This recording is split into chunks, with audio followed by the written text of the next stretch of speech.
Hey everyone, my name is Matt. Welcome to my driveway and welcome to the first video of my series on building my new trailer. This video is going to be the introduction. We're going to talk a little bit about the design of the new trailer, and it's mostly going to be focused around my current trailer, what I like about it, and all the things that drive me absolutely crazy about it that I absolutely hate. So I'll have a link up in the cards and down in the description to a playlist that contains all the videos that go along with this build, so you can quickly, easily, and conveniently navigate between all of them. So if you're not familiar with my log trailer, this little bit back here, the log arch, is what really makes it a special and unique tool in the arsenal of going out and picking up logs. This arch makes it super easy to pick up and move large and obnoxiously shaped logs. So moving and picking up a standard log, which may be a perfect cylinder, is pretty easy. There's not a whole lot of weird stuff going on there. You have a very easy time loading things no matter what your loading procedure or apparatus is. When you start getting into the gnarly logs that I'm really into, where you have limbs and crotches and uneven weight distributions all over the place, that's where this thing really starts to shine. The biggest advantage of the log arch is that it causes the log to move in an arc as it's being loaded onto the trailer. So what that means is, as the arch is swinging, it is both lifting and pulling the log in one motion. So it gives you a lot more control, and you have a lot more ease on getting these things onto your trailer when things get a little bit on the goofy side, or very, very on the goofy side. So a standard loading sequence for this setup comes with 3 individual riggings. First rigging would be to bring the log onto the tail of the trailer, and then the second one would be with the arch again, to basically repeat the first step, just further down the log, to further shove the log further onto the bed until it's actually on the bed sitting there. And once it is flat laying there on the bed with just some stuff hanging out the backside, the winch can then be hooked directly to the log, and the log can be pulled the rest of the way onto the trailer bed. So that's the standard procedure of the loading process. There can be some variability there depending on the shape or the size of the log, so you might have to repeat the lifting process with the arch a few times. But generally, on the loadings that I do, I'll spend more time getting in position, getting prepped, and getting ready to go than I will spend actually moving the log onto the trailer. That part goes the fastest. Now, loading logs is one of the things that this thing is great at, but because this thing is hanging off the back of the trailer, that allows this thing to also function as a mobile gantry. So for smaller or lighter stuff, if you don't have another way of moving things around, this thing works great for doing all kinds of weird stuff around the property. So I've used this thing for moving machinery, new tools for the shop, stacking slabs. It's also really great for that. You can pick up whatever slab you want, and you never have to really do a whole lot of lifting. You just kind of get the slab in position, and then the arch does the rest of the work. Picks it up into the air, you drive it to wherever you want to go, and you just set it back down. There's no scooting stuff around, there's no getting stuff onto and off of forks, and you can just literally pick up and drop things exactly where you want, just like any other mobile crane. And one of the things I love about the setup is the absolute simplicity and the low cost of entry. Not a whole lot of steel here as far as that goes, maybe a couple $100 in steel. Throw a winch on your trailer and find some way to mount this thing onto your trailer, and you're in business, and you can pick up whatever the heck you could possibly want to try and pick up. So I do have a series of videos on converting this old equipment trailer into my log trailer, including building and mounting that arch, and I'll leave you a link to that playlist as well if you want to check that out. But I thought we'd go through things pretty quickly to bring you up on some history in case it's been a while, or in case you haven't seen those videos. So I bought this trailer in 2015. It was really all I could afford at that time.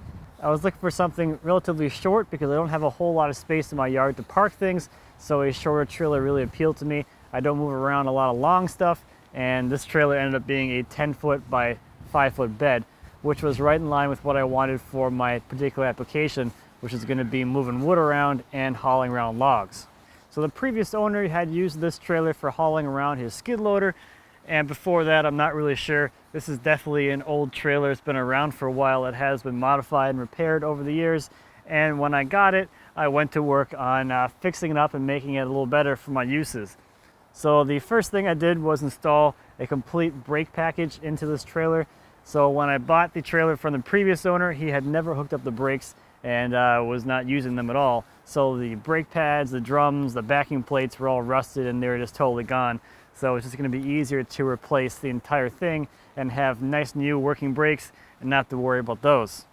It was also an open center design because it was made for hauling around equipment where you don't really need anything in the middle of the trailer to support anything, so the middle was open. Now, one of the things that did was cause the whole frame to essentially cup. So the middle of the trailer had actually sagged and wasn't looking all that great either. So one of the things I did to make it more strong as well as make it more practical for my use was to fill in the center area of the trailer.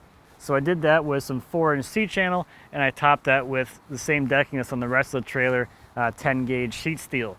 Now, filling that gap with all that stuff was my first introduction to welding, so I learned a lot about welding as I was installing all the pieces of C-channel and as I was welding that plate down to finish out the deck. Once I had that done, I put together a quick winch mount and I started working on the arch, which is made out of 2x3 tube steel with some gussets for some reinforcement to help keep it from twisting as it's going through the loading process. I was originally planning on using the old ramp mounts for the arch, but the first time I took this trailer out to use it, I broke those mounts right off the trailer, and I realized that I probably couldn't really trust a whole lot of the structural integrity of a lot of the things on the trailer. So I built my own mounts, which just extended the trailer frame out the back a little bit and gave me a hinge point out the back end of the trailer. So I absolutely love this thing. It is one of the most versatile and handy tools that I have, but there are some things that I really don't like about the setup, and that's what's going to be changing with the new trailer. What I really like and what I really love is the actual log handling and manipulation aspects of the setup. What I don't like is the foundation, or essentially the trailer itself. Now, before I start hating on this thing, which has done so much for me over the years, let's talk a little bit about the things that I like about this trailer. So the first thing is the overall size. I do what we call urban logging. So I pick up a lot of logs from residential areas, city areas, places where there's not a whole lot of access. There's not a lot of room to get larger pieces of equipment or larger trailers in place to actually pick up things. So the overall size of this thing is quite nice because it's not super long, which makes it really nimble.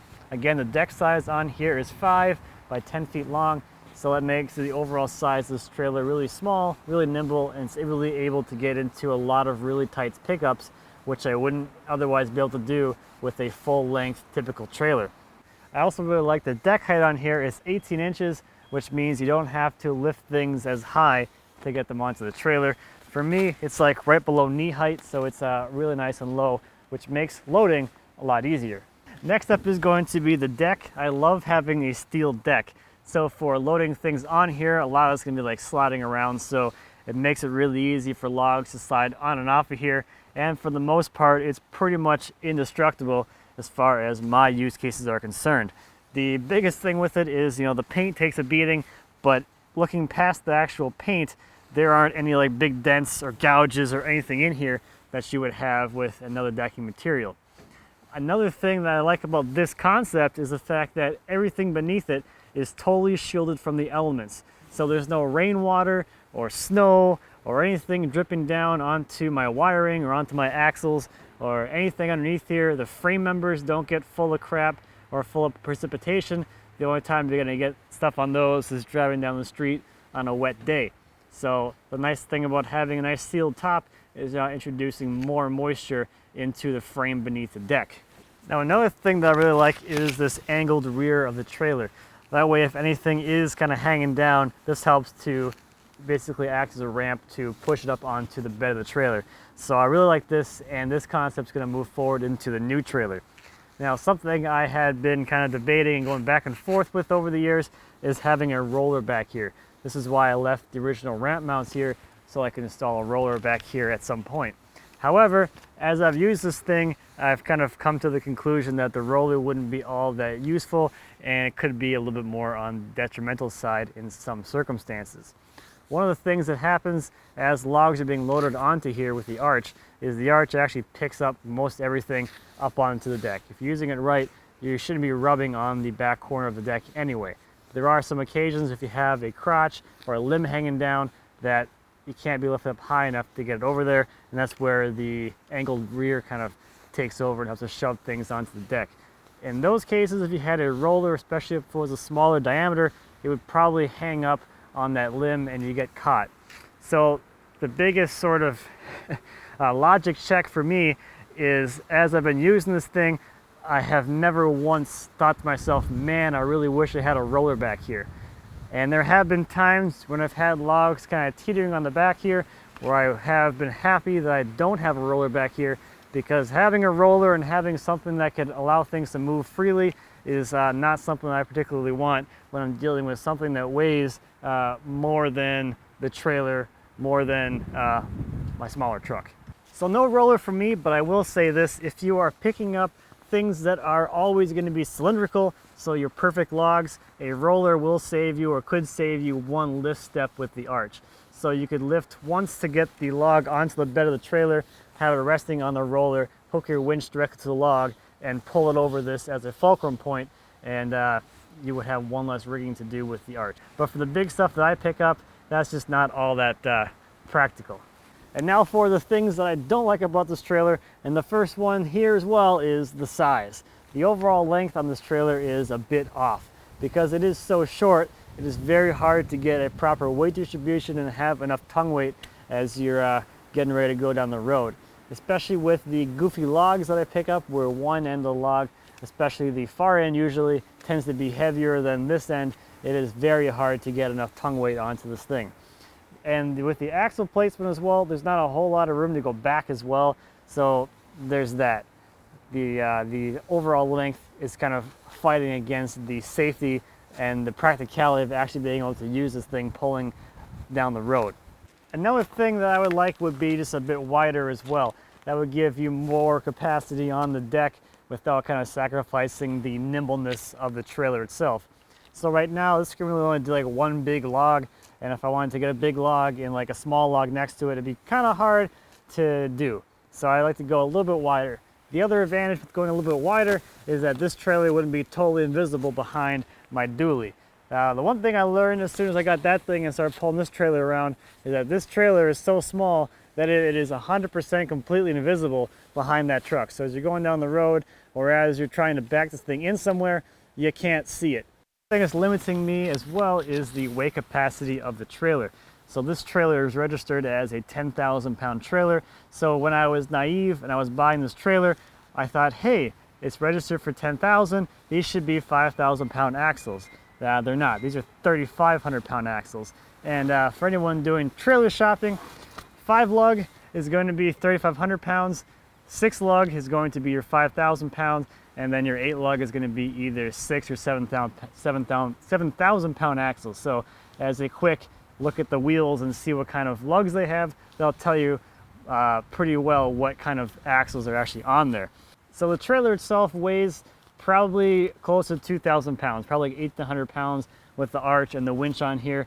So that would put the payload of this thing around 5,000 to 6,000 pounds. So you figure some weight's going to go to the truck as well if you can get tongue weight on it.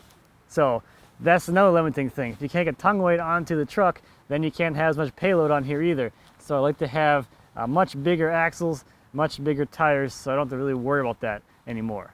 And lastly is this. This feels like wasted space to me, so I would like to see the tongue space utilized a lot better on a newer trailer. So it would be nice if the tongue extend the deck out here a little bit and the winch can go up here. So that would also increase the length of log that I could put on here between the tongue members. So that would give me a little more deck space as well. Basically free deck space to have a longer length, so I can do even more weight distribution if I need to, or have a slightly longer log on the trailer. Another thing that I don't really like is this jack being on that side. It's on the passenger side, which I guess makes sense if you're right-handed to crank it or whatever, but I hate getting out of the driver's side, hopping over here, jumping over here, crank on this thing, and then hopping back over again. I don't know why it's not accessible from this side. That would make way more sense. But that's a minor thing. So this trailer could be modified to fix all of the issues I have with it. I could cut the hangers off for the axles, weld on new ones further back, put bigger axles on there, and that would solve a lot of my issues. Maybe I would change the winch mount area up there to give myself a longer deck as well. But really, what it really comes down to is this trailer has seen much better days. It's been repaired, it's been worked on many times, and I don't think it's quite structurally there. It's to that point where things are breaking and I have to keep fixing more and more things. So to me, it's just not worth it to spend that amount of time and that amount of money fixing something when I could just make something totally new that really works for exactly what I want, and I won't have to worry about things breaking anymore. So let's run through a few of the details and specs, starting with the, I guess, the core thing, which is going to be the overall deck size. So I'm going to go from this 5x10 deck to an 80-inch by 12-foot long deck.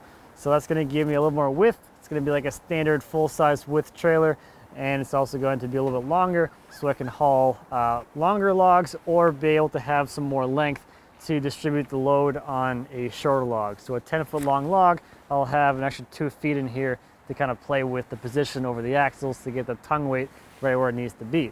Now, speaking of the tongue, I'm also going to extend the deck onto the tongue about 1.5 feet, and then I'll mount the winch behind that. So I'll have even more length down there in the middle for some longer logs or for more options for weight distribution. So next up is going to be carrying capacity, and that starts with going from 12-inch to 16-inch tires.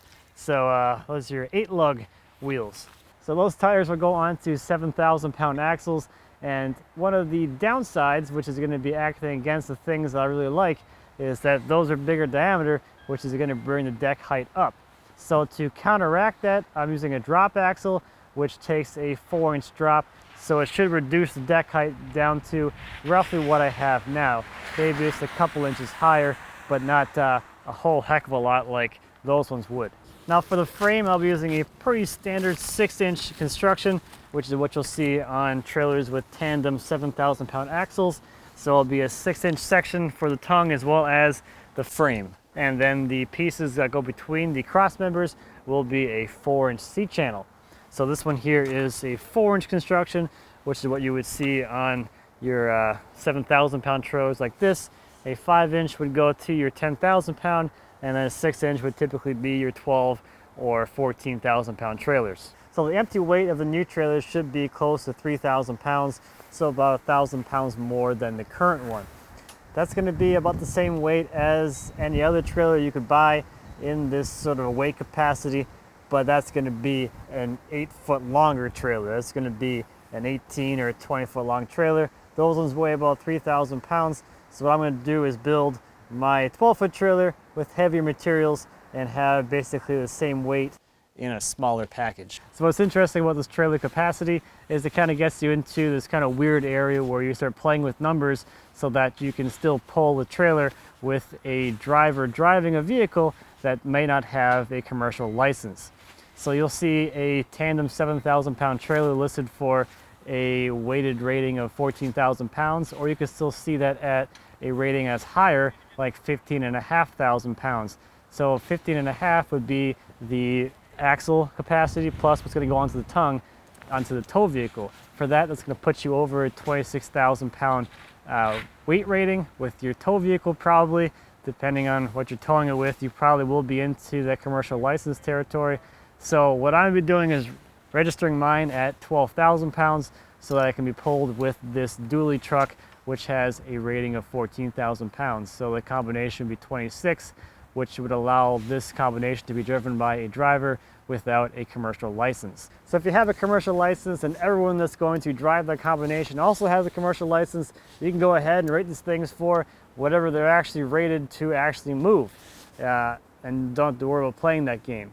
For me, 12,000 is going to be pretty good. That's going to give me a payload right around 9,000 pounds, which is a pretty big log. So the kind of densest species that we have around here is probably going to be white oak, and at a 6-foot diameter, white oak is 1,000 pounds per foot. So a 6-inch diameter log would be 9,000 pounds. That would be bigger than this trailer right now. So I think I should be pretty good where I'm at 9,000 pounds of payload. I will cover the registration process later on in the series, and we'll talk a little bit more about gross vehicle weight rating and combination weight rating and all that stuff then. One small thing I want to mention too about something that I'm not going to do is I'm not going to go from a bumper pull to a gooseneck. So there's basically two reasons for that. First off, with the gooseneck, I won't be able to have the extended deck space over top of the tongue, so I kind of get that advantage. The other thing that I like about having the bumper pull is that I can really pull it with any vehicle that does not have a gooseneck hitch installed already. So I have my smaller truck, which would be able to move around this new one just fine as well. So what that does for me is, because this truck is not nearly as nimble as the other one, if I have a particularly tight pickup to do, I can use my smaller truck to maneuver the trailer to the log, get it on the trailer and get it back out into the street, and then come back with the bigger truck and pull it home.